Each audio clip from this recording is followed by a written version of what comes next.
influencing the future of the world. The last variable is partnerships. Partnerships are going to become increasingly important going forward. We are coming from a history of a dichotomy between the public and private sector. Something is either public or private sector. There are things that the public sector must concentrate on. There are things that the private sector should concentrate on. That division is increasingly getting blurred for various reasons. And I dare say that this blurring of the public-private sector divide is irreversible. It's not going to change anytime soon.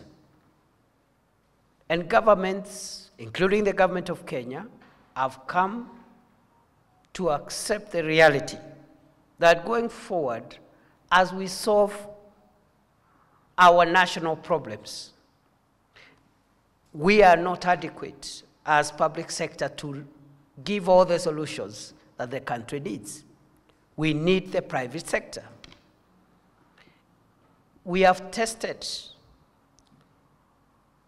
and received positive feedback that the closer ties between the public sector and the private sector can drive Kenya's progress faster. And we can reach to our desired destination earlier, faster, and with less difficulties if we leverage on working with private sector in partnerships.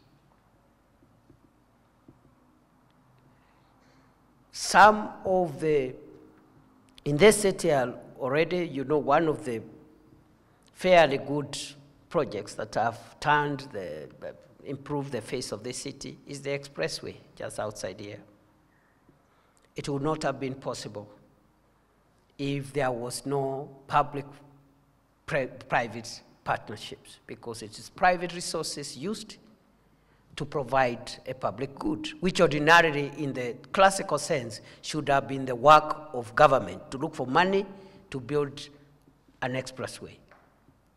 Through the same public-private sector, public-private partnerships, we are about in 2 weeks' time to launch the construction of a dual carriageway to the western part of Kenya, which could not again have been possible if we kept our traditional divisions between public and private sector. And we are thinking ahead and seeing, trying to see what else is it that we can do to improve that public-private sector partnership to provide jobs like we are doing here today to as many young people as possible, to provide solutions for energy, to provide solutions for public infrastructure like roads, water also. The future of sustainable water infrastructure and water amenities being available, we have to bring in the private sector. So there's broad for cooperation is beyond ICT and IT. It cuts across. And there are as many sectors as possible. When we are therefore reflecting on how do we as public sector enable private sector to help us converge our interests and speed up the development of Kenya and the development of the world. And therefore going forward, we will be engaging in this space. And I think the same way governments raise bonds,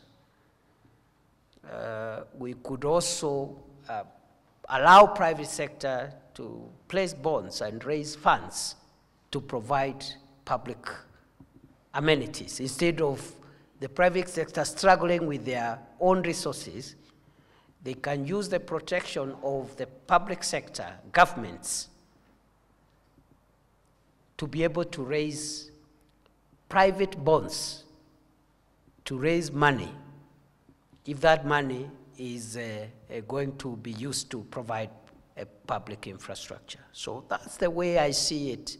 And therefore, I thought I should speak about that in an occasion like this one, because it is no longer feasible that we do things the way we've always done them.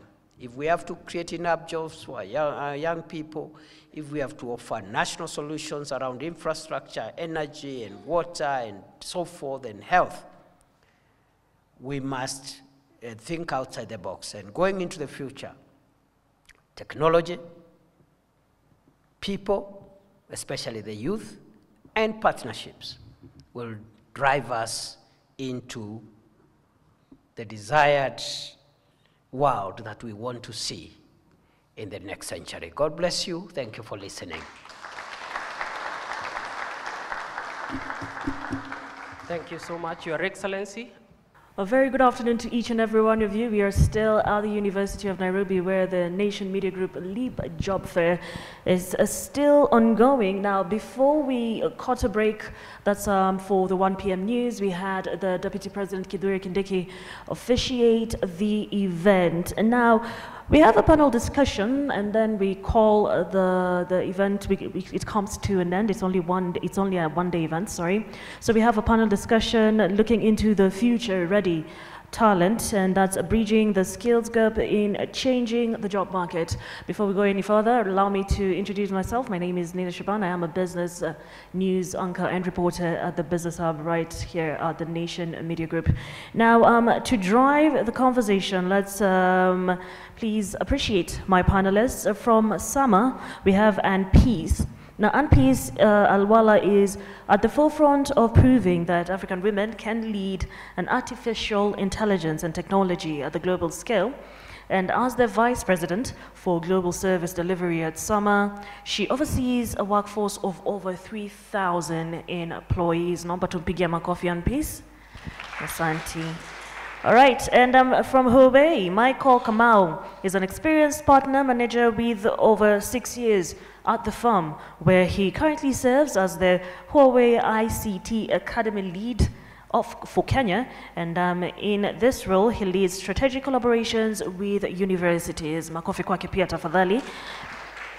And then from the Institute of Human Resource Management, Frederick Karani, whose trajectory has been characterized by strategic leadership and innovation in HR practices. Let's give him a round of applause.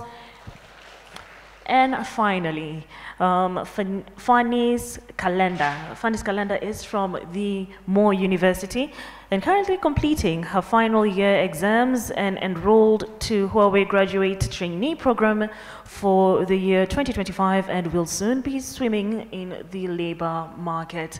Fanny's, thank you so much. Tumpigie makofi pia.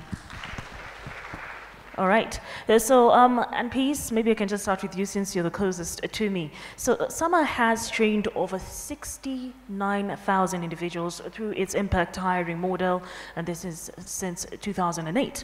Now, how has this model helped address the skills gap for youth entering the formal digital economy, and what lessons can be scaled across the region from where you sit? Thank you so much for that. Yes, since 2008, SAMA has impacted more than 69,000. That is through training and having hired more than 16,000. That's in Kenya alone. So we believe that talent is equally distributed, but the opportunity is not. So being an impact organization, we hire from the most underserved community, and that's just because the team there has the talent. It just so happened that the team did not have the opportunity to scale. Now we are fully an AI company, as you rightly put, with more than 3,000 employees cut across Kenya and Uganda. And looking at how our model works, our model, you can classify it in like 3 different buckets, which the first bucket is intentional hiring. So in our hiring criteria, we have buckets that we check and just confirm that you know what, this is true impact.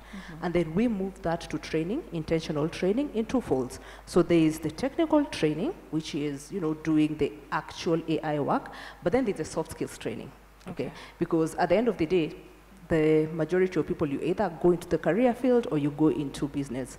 And then moving to that, we move to employment, real-time employment, living wage, and then transition out. And the transitioning out is, we believe we are a bridge employer. So we give you that first opportunity that probably you didn't have. We actually don't require you to have prior work experience. to come work at Sama. We will do all that, we'll do the training, and then transition that into full employment and career transition.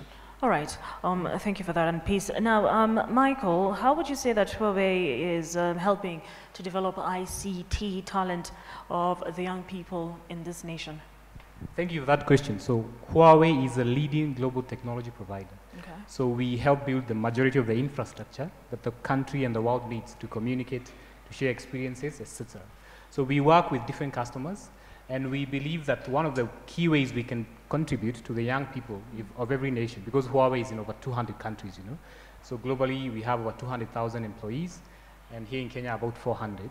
So we believe that skills, or digital skills, are one of the ways we can really help people transition to the ICT industry. So there's this common perception that academia stands by itself and industry is moving by itself. But for me, my clarion call is that academia needs to be best friends with the ICT industry. They need to be besties, to put it in the Gen Z terms. So the academic institutions need to work closely, hand in hand, with the ICT industry. And how we have modeled this is through the ICT Academy program. So we have signed MOUs with over 60 institutions only here in Kenya. So we have a clear knowledge transfer process. We have a clear certification. And as you know, for young people who want to transition to the ICT industry, professional certifications play a huge impact, you know, even in their CV, in their capability. So we provide this certification for free for our ICT Academy partners. That is a Huawei ICT certification in network infrastructure, cybersecurity, AI, and cloud. So we believe that this is one of the key ways that Huawei is contributing to young people, providing the skills, providing access to the industry through this kind of program we call the LEAP Job Fair. And majorly all of these fall on our ICT Academy program. All right, well said. Now, Frederick, allow me to shift gears to you. What would you say is the role of the industry in bridging the gap in employment? Thank you so much. I appreciate. What I can say is that the industry plays a critical role in order to understand what are the gaps that are being featured mostly between the job market from the employer perspective and from the job seeker. So as an industry, the best thing we can be able to do is how do we create skills that are able to be marketable in the job market. So when you look at the different industries, we are looking at it in terms of the private, public, then we are also looking at it in terms of the schools. All these are stakeholders who play a critical role in ensuring that any entrance into the job market have the necessary skills for them to be able to grow in the job market. That is, in a nutshell, what I can be able to say, the responsibility of the industry. All right. Now, Fanis, coming to you. First of all, Fanis, how old are you? I'm 24. All right. Proper Gen Z, and we could use Fanis as our case study right here. Now, Fanis, beyond academic qualifications, what are the top 2 to 3 practical hands-on skills that companies are finding most consistently missing in fresh graduates from where you see it? What do you think? Those are some of the things that companies may need as you are a job seeker. Thank you. As a job seeker, companies currently are looking for people with skills in AI, as it's the upcoming technology. Okay, most people fear AI will replace the need for human beings helping them at work. But once you know the knowledge of AI, I believe you can still be a potential employee for a company to work as an assistant. For example, when I was volunteering with Google Crowdsource, I used to help Gemini predict better models. So I feel AI is really a skill that employers are looking for. The other one is cloud computing, as everything is going online. So almost everything is being housed in the servers that are online and reducing the physical hardware servers need. All right. And Piss, would you say you're in agreement? I just saw you nodding your head. Yes, I am. I actually am. And I love what she mentioned about adopting AI, because the truth is the world is moving towards AI, right? And when I look at what do we actually need for our next generation to be, one, competitive in this market, competitive in this country, a couple of things. So we need to thrive in the AI space, especially in Africa. If I can just give you a bit of data, a lot of companies, we are a BPO as well, right? It's estimated that the BPO industry is getting to the 512 billion in the next 7 or so years, right? As the Deputy President rightfully put it here, Kenya is being considered as a hub. Why? Because we have amazing skills. Okay, and I'm not just saying that because I'm Kenyan, but I agree, we have amazing skills. We do. Yeah? So yes, I agree with what you're saying, and yes, I'd like to challenge all the youth to actually adopt AI. All right. So now, just to push it further, I know you've given me, you've partly answered the question that I was to ask you next, which is, with AI and digital transformation accelerating now across the sectors, what skills, technical and soft, do you see as essential for the youth to remain competitive? And how is Summer, or rather Summer's training platform, preparing the talent for this transformation, or what would say actually this shift? Right. I think for the youth to be successful, we'll need dual skills. One will be dual skills in soft skills like adaptability. The AI models change quickly, like you'll sleep today and tomorrow something else is required. Correct. Okay? You need things like stakeholder management, but then there's also the technical one where you need basic digital literacy, and I appreciate what Huawei is doing to do that, because these basic digital skills will narrow that gap. You need basic coding, but if I can just transition a bit into generative AI, whilst coding is important, I think it is important for all of us to appreciate that with generative AI, you need the skills you currently have. I'll give you an example of that. So for a generative AI model that is probably training orthopedic surgeons, let's say in that case, yeah? The person you want to have trained that model is actually either a student or somebody who is an orthopedic surgeon, all right? Now, you may not necessarily need coding skills to do that, all right? If I could use an example in your industry, if it's a model that's talking into media, English, you probably need advanced skill sets, English skill sets to do that. Now, to your next point, what is Summer doing about this? Now, we are leaders in this industry. Now, we have identified some of the gaps that are there, and we have what we call the Summer University, which is a platform that leads into, or rather guides you towards different types of trainings. Either it's basic annotation training, financial training, communication skills, whatever model that you want there. And I think last year alone, we had over 150,000 courses that were trained, and we offer this for free. As I mentioned earlier on, we believe we're a bridge employer. We believe that you start off at Summer, and heaven knows where you head up next. All right. Yeah. All right. And now to you, Michael, how do you see the ICT industry developing, and what skills would you say the young people cannot do without at least learning or having or acquiring them as a skill? Thank you. So from our perspective as Huawei, when we look at the ICT industry, you find that connectivity has increased a lot. So we have more people are connected to the internet, more organizations are using digital platforms, more people are accessing digital services. So even from a stakeholder management perspective, the government, if you look at the amount of budget invested into ICT, it's growing every year. So because of course we're in the digital age, we're in the ICT, we are growing towards the fourth industrial revolution, which is bringing about the aspect of ICT. So investment in ICT is growing. One thing I look at is as the infrastructure increases, we need people who can secure all these networks being developed across the country.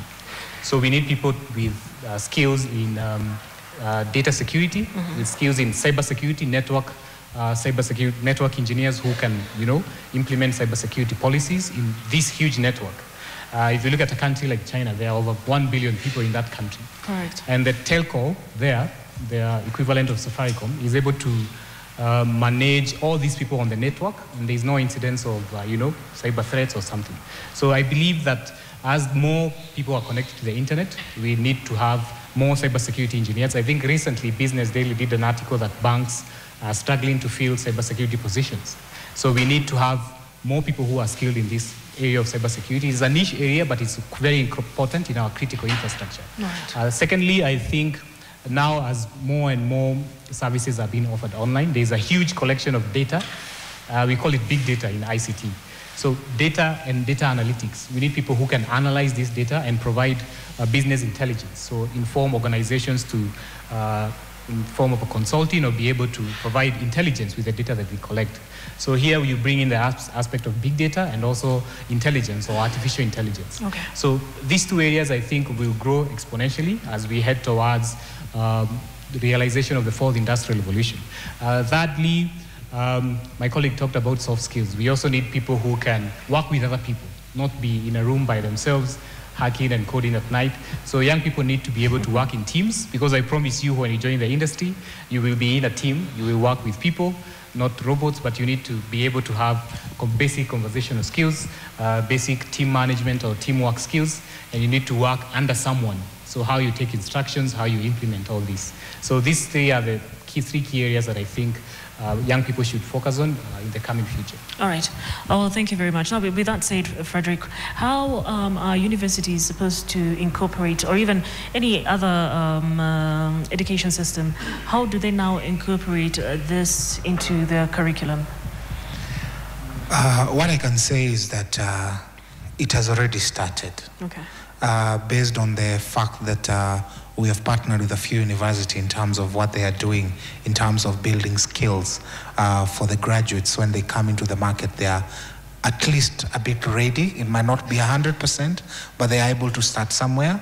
Right now, universities have created programs that are short-term, probably about 2 weeks, 4 weeks, that students can be able to take alongside their studies for them to be able to be job ready.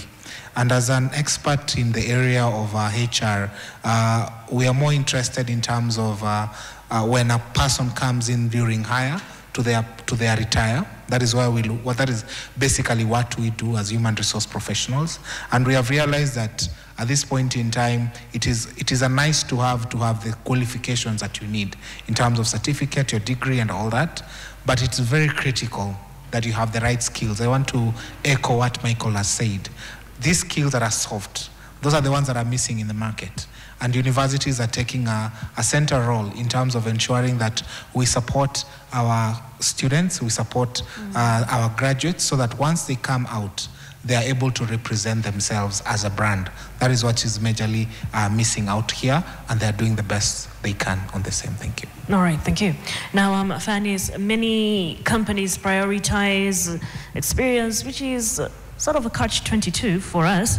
And what innovative entry-level programs or alternative pathways are the companies or the industry generally implementing to evaluate and onboard talent who lack formal work experience but possess high potential, strong foundational skills, and genuine eagerness? Okay, yeah, that's true. That's a challenge that us job seekers are having. And that's why you'll find someone has tarmacked for like 5 years or even more than 5 years. I don't think companies are really putting into consideration someone from campus. He or she may have basically an attachment experience, which is about 3 months, which is limited. And you've posted an entry-level job that a job seeker is capable of doing, or rather qualified, but since he or she does not have the 2 or 3 years minimum experience, he or she is automatically locked out. So I feel that's a challenge for us, the job seekers, and that's the major contributing factor to unemployment and long years of tamarking. Okay. Now, sorry, and Peace, with the information that Fanis has just given us, mentorship or internship are very key. So is this something that Sama is into to ensure that we help this young generation in familiarizing themselves with the AI or even the job market as a whole to ensure that they get a job at the end of the day? Yeah, and thank you so much for asking that. So at Sama, we just launched like last year a mentorship program. And what we do with this mentorship program is our senior leadership, both in Kenya and international teams, have adopted somebody who is in that leadership, or rather who is in the mentorship program. And what we do is take you through real life mentorship. So there is the mentorship of attend a class, and I'm going to tell you what to do. That I dare say does not work, okay? But there is the actual mentorship where I walk with you to meetings, have you prepare a deck, have you talk through this deck, all right? Have you prepare financial numbers, whatever it is that is needed, but then also at the same time, giving you the tools that you need to do that. So we just graduated our first cohort. Some of the benefits we've seen with this is people have actually transitioned out of summer, gotten better jobs, which is amazing for us because then we get to pull in someone else. Now, mentorship is very important. We think about your career, there's somebody who mentored you to get here. Yeah, so it is really key. I actually would challenge any other organization that is willing to do this to actually have practical mentorship, all right? Internship is also amazing because then it actually gives you that sprint, okay, to know what to expect in the job market, to just shape you and give you the experience that needed. But even with internship, I think coaching and mentorship will probably take 80% of building the person. Correct. Yeah. All right. So Michael, I'm sure there's some challenges that have been cited when it comes to matters ICT talent development. So what have you come across thus far, and how are you addressing them, or how can they be addressed? How Huawei is addressing them, or how they can be addressed? Huawei in particular. Huawei. I've had the privilege of visiting, in my line of work, visiting most universities in the country. Okay. I've been to universities in different countries like China, and I've been able to see sort of like a difference. If you go to maybe Shenzhen Polytechnic University in China, it's in Shenzhen. Shenzhen is the Silicon Valley of China. All the tech companies are there. So they have a very interesting model where if you go, they have brought the industry into the university. So you find that they have over 30 companies who have small rooms where they are implementing some new technology and developing from there, from the institution themselves. So you find that we don't have that here, or it's not as prevalent. Maybe some universities like Dedan Kimathi University have done it. I think University of Nairobi at Chiromo, they have some centers where the industry has come in. Because if you look at it, Huawei can only absorb maybe 40, 50 interns per year or graduates, or employ 50, but there are over 30,000 who are graduating from university. So I think access to exposure of young people to the industry is lacking. People don't understand what really is going on in the ICT industry, because I can speak for that industry. Secondly, you find that there is an infrastructure gap, a very huge infrastructure gap in terms of devices that are needed for young people to access or to get skills that they need. Most students are told to bring their own laptop to learn, but apart from your laptop, what else do you have? So as Huawei, we have done several donations to universities.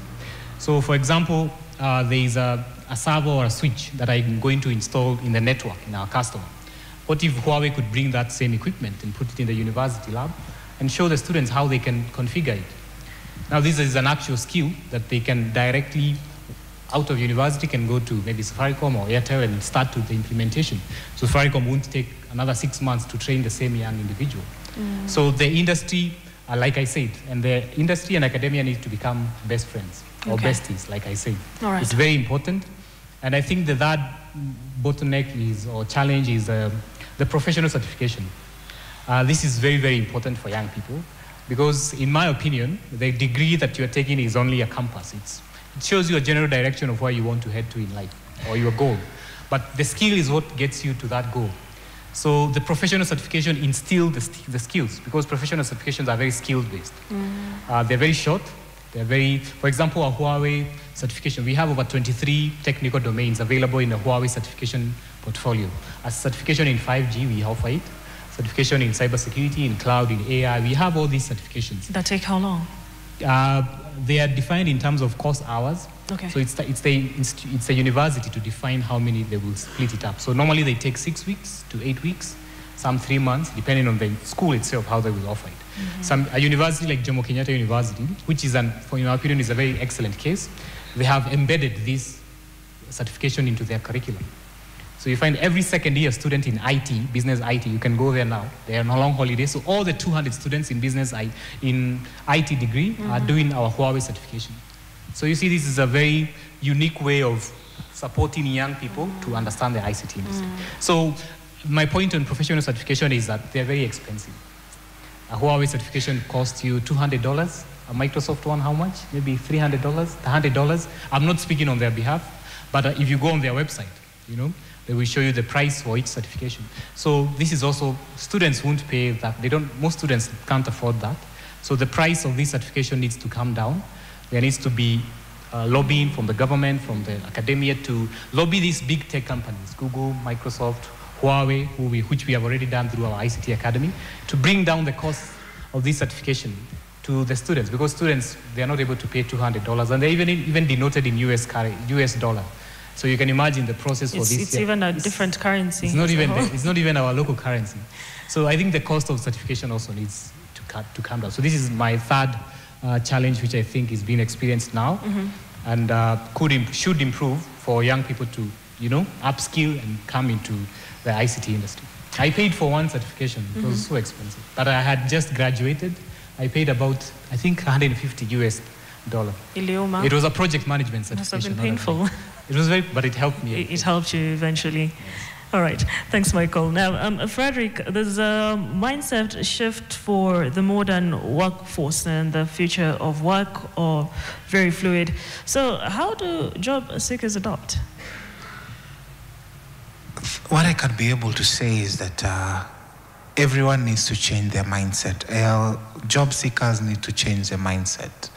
It's not only about being employable, but it's also being able to be ready for the market at the end of the day, because we have quite a lot of development in the market right now. We have the gig economy coming in. We have the remote working options that are available, that you can be able to get jobs outside the country. The reality is, once you have the right skills and you have the right mindset, you're able to go through the development of being able to access the kinds of opportunities. Because the biggest question that she mentioned that is quite clear is that job seekers are required to have some level of experience before they go into the job market. How can they be able to get this?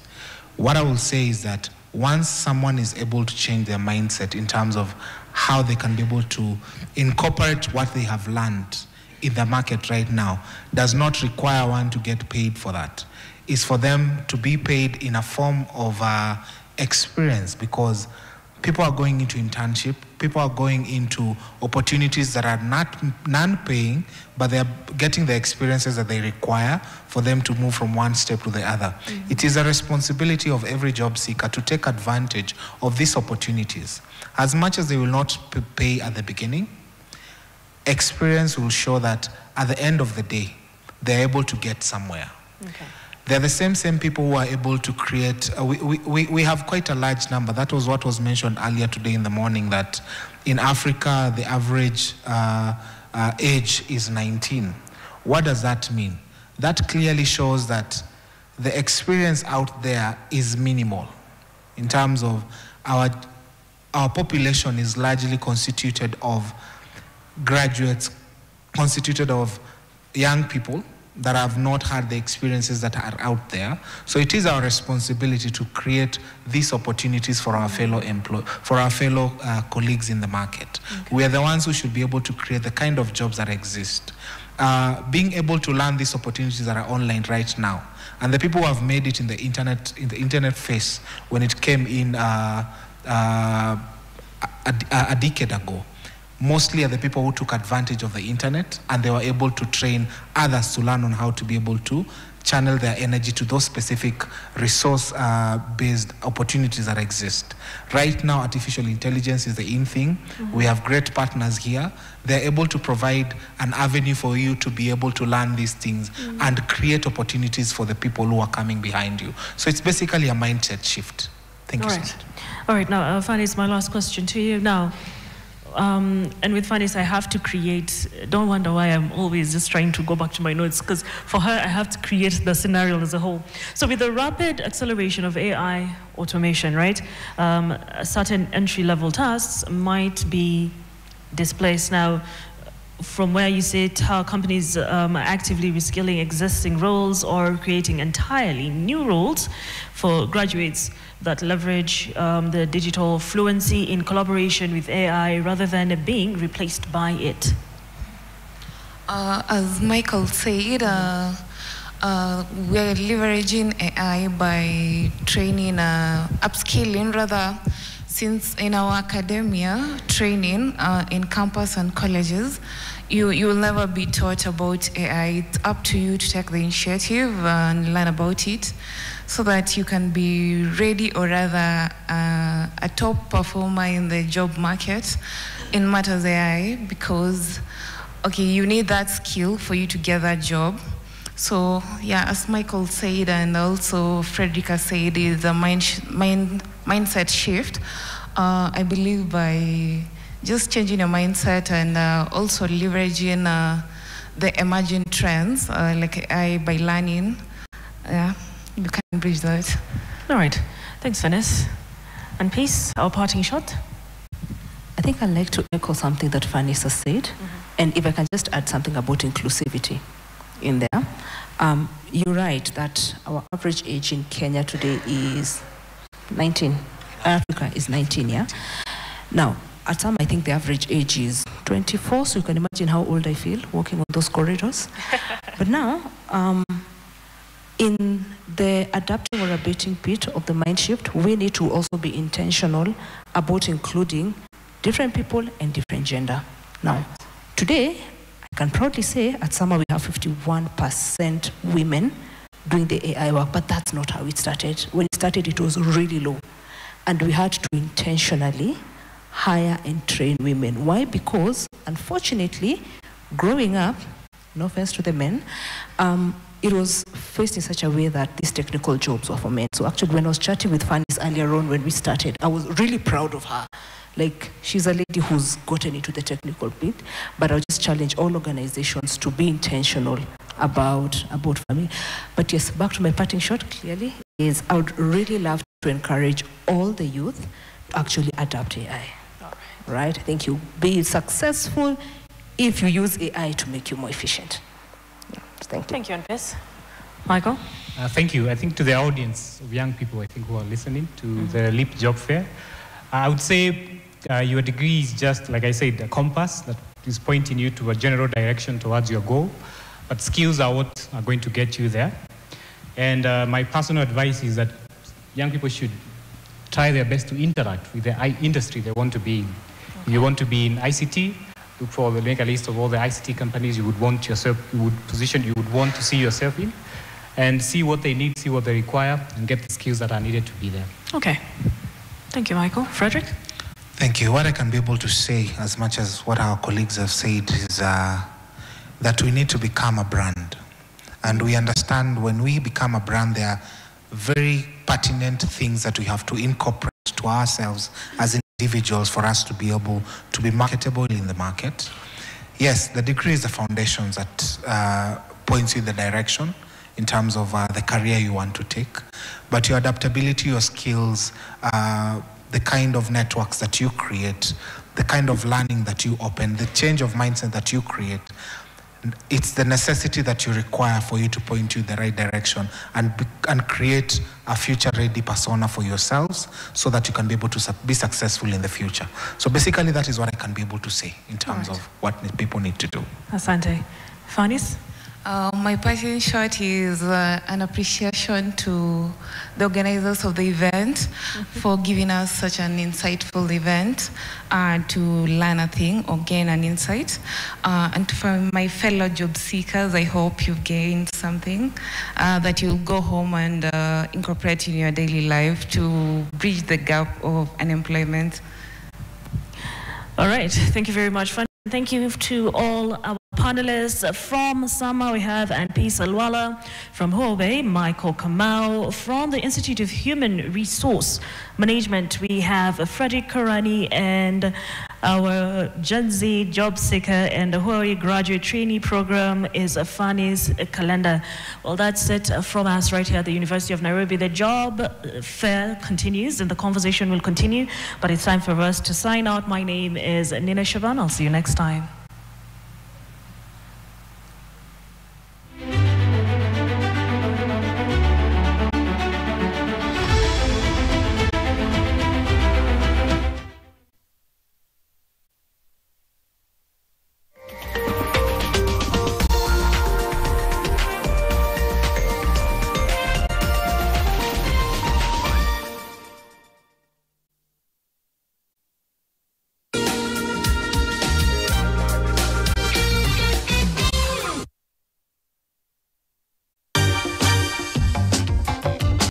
Jina langu ni Gilbert Mugire, mimi ndio mhariri msimamizi wa Taifa Leo katika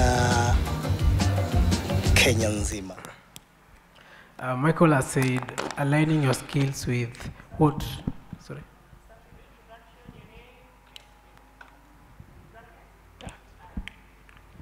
My name is Geoffrey Njagi.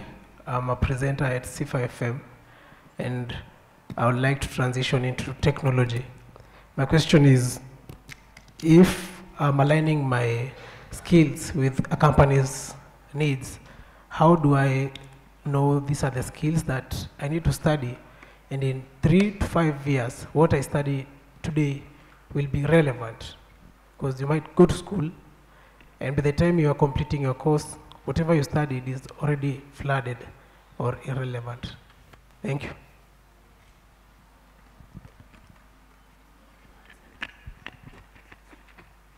I think I will answer that from again my industry, which is ICT. You are right. The technology is changing every time. So we had 2G, 3G, 4G. Now we are working with Safaricom for 5G. If you studied 4G, then you wouldn't be very much useful to implement 5G. So you are right in some sense, but also our certification, our professional certification is refreshed every 2 to 3 years. So renewing your certification is also important. So for Huawei, our certification is renewed every 3 years. You would need to, it will be expired, and then you will need to renew it. So there is no other option other than, keeping up with the pace of technology so that you don't get phased out, and so that you understand where the industry is heading, and you need to keep in pace with that. So also, there are a lot of reports that show trends and outlooks of specific industries. You can look for those as well. For example, AI now is a trend. Every new day there is something new coming up. So you can subscribe to newsletters from vendors who are releasing or publishing trends in this particular domain, and make use of the internet, because it's free. Okay, it's not free, you need to buy some data package, but it's access to information now is very cheap. That's my main point. It's very cheap for you to access this information, and I don't think we have a barrier as young people to access the information. Any other question? We'll take just the three. Okay, let's just take 3 questions, and then I think we can interact with our panelists as we head out. So there's a gentleman on this end who has Okay, good afternoon. My name is Chris Donge from Moi University. I have a question for all the panelists. You focused much on have the AI skill or train on AI. I want to know exactly what do you mean by that, because most of the students at the universities right now, the only AI that they know is chat generative AI, and given any assignment, given any essay, given any research, they'll go direct to chat generative AI and try to get whatever they need, and they'll get it. So is this misuse of AI, or is it the correct use of AI? And again, what do you mean by having a skill in AI? Because what I know, I'm working my way into web development, and there's this thing that has come up with the cloud AI, with the Copilot, the vibe coding thing. So if I have a bit of knowledge about web development, and I venture into vibe coding, and I know how to arrange my codes, how to arrange my files for maybe an app development, and I can do that perfectly and come up with something that can solve a problem, or maybe an app that can solve a problem. Am I better than that person who maybe learned this skill and through by himself or herself, and is now more developed and can do it by himself? So in a case where we go to seek a job, and I know how to use this AI very well, how to vibe code and come up with something that can be shown, or that can solve a problem, how am I different to this guy? What are my chances of getting a job than him or her? Yeah. Yeah, I'll attempt. Chris, right? Yes, okay, fine. So I'll try to answer your question in piecemeals. The one I skipped, just remind me. Number one, are you better than the person who does not have skill set? The answer is yes, okay? And here's the reason why. Now, AI is meant to make you, help you be more efficient. Adopting AI leads you to being more efficient than the person who's not adopted AI, right? Now, what are organizations looking for right now? We're looking for efficiency. So if you come in and you can write a code in 2 seconds, because you used AI or AI supported you to do that, that means if it's a code for a model, I can get my model fast to market before somebody else does. Now, when you look at different organizations and different models right now, it's a question of who is getting their model to market faster than the other person. Now, why we're insisting that it's important for you to have AI skills, there's using AI, like you talked about ChatGPT, for sure, it's important that you use, it makes you more efficient. But then, looking at your industry, what's the behind the scenes for that, right? AI has different things. It can be data annotation, for example, computer vision. Computer vision is for the self-driving cars, all right? That is basic annotation skills. Do I think it's important? I think it's very important for us to have just basic AI annotation skills, okay? Now, I think you also asked a question around, we are saying adapt AI or use AI. How are you going to adapt or use AI? I'd recommend there's many platforms online. I think there's YouTube courses, there's so many courses left, right, and center about basic AI. At summer, we have something we call AI 101, which starts with, this is AI. These are the different models of AI, X, Y, and Z, but that information is also available online. And then finally, as I conclude that, if I can tie that to the sharpening skills, you talked something about how you sharpen your skills. The AI loop is the annotation, all the way to red teaming, all the way to releasing whatever model, and then refining. Now, your sharp skills, better than somebody else, comes at this point of red teaming or evaluation. AI is moving more from basic annotation to evaluation and red teaming. Red teaming here is like the IT people, you call it stress test, where I try and check, like, can I break this thing, or can you tell me the wrong thing? If I'm more advanced, let's say I'm a trained teacher, so if I'm more advanced in X English, okay, I can very easily be the part that red teams to confirm that this model is ready, okay? Or I can be the person who evaluates. For example, model A, I asked it, is this a cup? And it said, no, it's a bottle.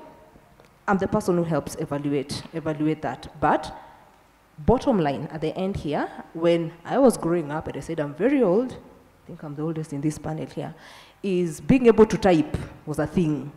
And being able MS-DOS and everything else was a thing. Yeah? And we had an advantage in the job market. I don't think that's an advantage anymore. I think an advantage right now is, do you have the AI skills, however basic they are? I hope I've done a good job of answering all your questions. Asante sana. Right, and even before Michael goes, you're just going to give us a short answer for the rest of the questions. We try and meet them outside. I'm sure they're not mkona haraka sana. You can have a chat with our people. Yeah. Oh, no, they need to go get jobs. Okay, Sawa. So you can work with them. So let Michael answer, Frederick and Fanis, and then we wrap it up. If there's any other question, we can find time outside.